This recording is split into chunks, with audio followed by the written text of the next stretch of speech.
Good evening. I'm Senator Jack Reed from Rhode Island, and I was privileged to serve in the United States Army for 12 years. I opposed the war in Iraq from the beginning. It was a flawed strategy that diverted attention and resources away from hunting down Osama bin Laden's terrorist network. And since then, too often, the President's Iraq policies have worsened America's security. Hundreds of billions have been spent. Our military is strained. Over 27,000 Americans have been wounded, and over 3,700 of our best and brightest have been killed. Tonight, a nation eager for change in Iraq heard the President speak about his plans for the future. But once again, the President failed to provide either a plan to successfully end the war or a convincing rationale to continue it. The President rightfully invoked the valor of our troops in his speech, but his plan does not amount to real change. Soldiers take a solemn oath to protect our nation, and we have a solemn responsibility to send them into battle only with clear and achievable missions. Tonight, the President provided neither. As a former Army officer, I know the great sacrifices our soldiers and their families make. Our military can defeat any foe on the battlefield. Yet, as General Petraeus has repeatedly stated, Iraq's fundamental problems are not military, they are political. The only way to create a lasting peace in Iraq is for Iraqi leaders to negotiate a settlement of their long-standing differences. When the President launched the surge in January, he told us that its purpose was to provide Iraqi leaders with the time to make that political progress.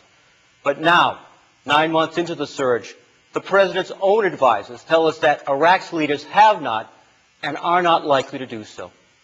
Meanwhile, thousands of brave Americans remain in the crossfire of another country's civil war.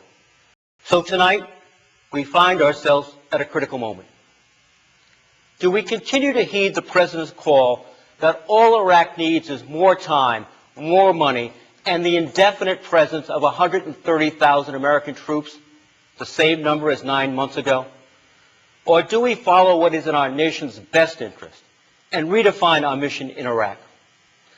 Democrats believe it is a time to change course.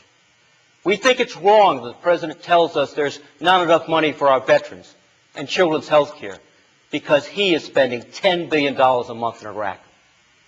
We have put forth a plan to responsibly and rapidly begin a reduction of our troops. Our proposal cannot erase the mistakes of the last 4.5 years, but we can chart a better way forward. That is why our plan focuses on counterterrorism and training the Iraqi army. It engages in diplomacy to bring warring factions to the table and addresses regional issues that inflame the situation. It begins a responsible and rapid redeployment of our troops out of Iraq.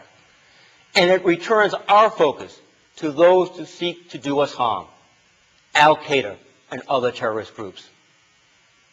An endless and unlimited military presence in Iraq is not an option. Democrats and Republicans in Congress and throughout the nation cannot and must not stand idly by while our interests throughout the world are undermined and our armed forces are stretched toward the breaking point. We intend to exercise our constitutional duties and profoundly change our military involvement in Iraq. We ask Americans of goodwill of whatever party to join us in this historic effort to restore the strength and security of the United States. I urge the President to listen to the American people, work with Congress, to start bringing our troops home and develop a new policy that is truly worthy of their sacrifices. Thank you very much.